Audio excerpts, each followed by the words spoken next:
no tener contacto. Entra en ningún lugar sin velo. Casa, aquí hay una casa.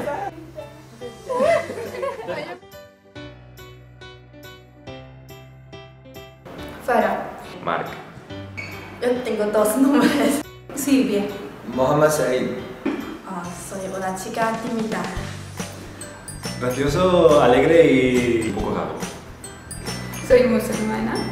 Abierta, flexible. Tranquil, responsable, sensible.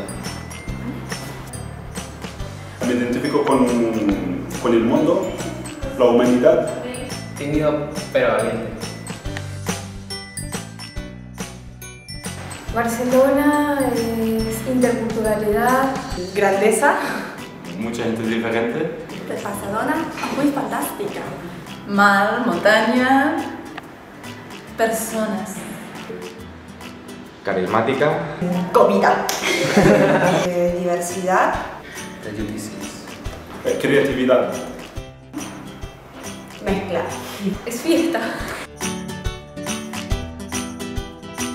Responsabilidad. Amor. Es abierto, sincero y directo. Divertido. Está bien para disfrutar. Compartir. Países, emociones. Respeto. Me gusta mucho.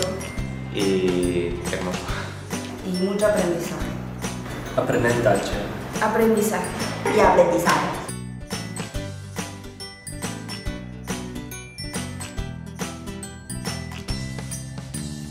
Muchas gracias por los profesores. Gracias. Compañeros, son buenos.